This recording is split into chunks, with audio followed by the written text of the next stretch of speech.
Let's talk about the guy from last year, and let's dive a little deeper into the Sam Darnold 2024 season. I think we know what went right. Maybe again, like obviously down the stretch, things did not end very well, but Darnold was not drafted in most leagues. He actually ended up finishing as the quarterback 8.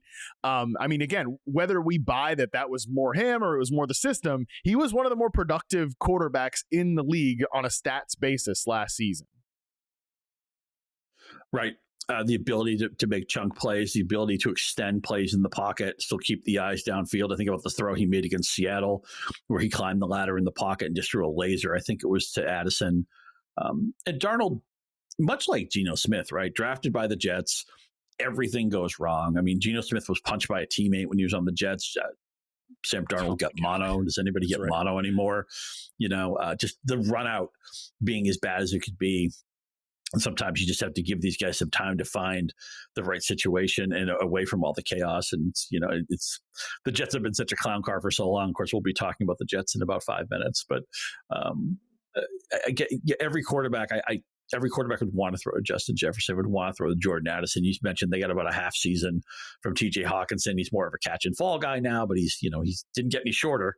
He's a really easy target to identify. And they had a decent defense. They had a decent offensive line. They had a semblance of a running game, depending on when Jones was healthy. And Minnesota, people forget because they ended the season so poorly. If they beat Detroit in week 17 or week 18, I guess it was, they're the number 1 seed in the NFC. Yeah. Right?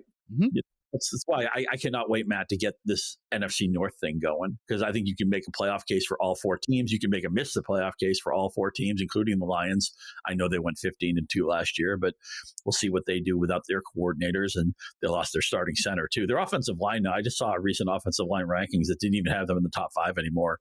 I'm curious to see if they've lost. That's always been the rock of that team, right? What they always knew they had a better offensive line than anybody else they were playing against. I don't think that's true this year with Ragnow out, but we'll see how that plays out. And obviously with losing the 2 coordinators is gigantic, but it's going to be a great division again. And, Darnold, it's funny. We saw the greatness and all during the season, the question was, well, what does Minnesota do? I mean, they drafted J.J. McCarthy. They got to make a decision here. Darnold's making them ask hard questions. And then he played so poorly the last 2 games. Like, okay, this is what you do. You say, thanks a lot. We enjoyed it. Good luck in free agency.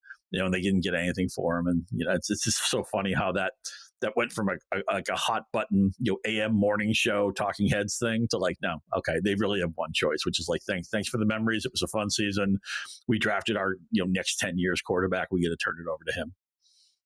I mean, shoot, I remember on this show by that end of the season, it was against the Packers, right? Where they beat the Packers, and in the locker room afterwards, they're like picking him up. His teammates are putting Sam Darnold on their shoulder. They're like, he's all sprayed with liquid, and the whole thing.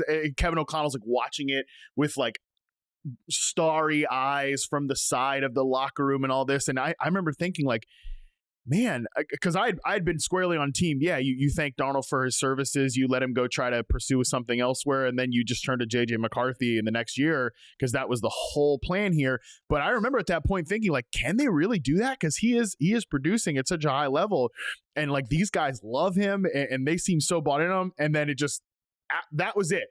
Like if the Viking season had ended right there, it would have been a beautiful like football movie. But then, of course, it ended with 2, games where Darnold just completely fell apart. The pass protection fell apart. They were hoping that they addressed that second part of it, the pass protection, with a lot of offensive line interior upgrades this offseason, also getting back to running the ball a little bit better. But just Darnold, they obviously did eventually say goodbye to him, and he goes to Seattle. What are your expectations with Darnold now after this great year in Minnesota, kind of going to Seattle, reuniting with Clint Kubiak, the offensive coordinator there, who he spent some time with in San Francisco, quietly was just on the bench there for the 49ers in 2023? Yeah, just worried that I'm not sure what's left in the passing game. Obviously, JSN had a breakout season last year, but Cooper Kupp, all of his efficiency metrics are going down. Marquez Valdez-Scantling is wide receiver 3. So I don't think they're really setting him up to succeed here. 1 rising player and 2 guys who are clearly not just on the back 9, but they might be putting out on 18. And it's sad to see Cooper Kupp, the diminished player that he is. I don't know what Kenneth Walker is. He's in a contract year. His deal is about to be up. I think maybe Charbonnet is the better running back there. But I think Seattle, the best thing I can say is I don't know how good the defense is going to be. So there could be a lot of 30-27 in Seattle's future. But I think we're going to get the Darnold experience. It's going to be the Sam Darnold keeps both teams in the game. He makes a couple of throws that make you go, wow, he'll always have that arm talent. He is sneaky athletic. He's a better runner than he's probably given credit for. But he's going to probably lead the NFL in interceptions too.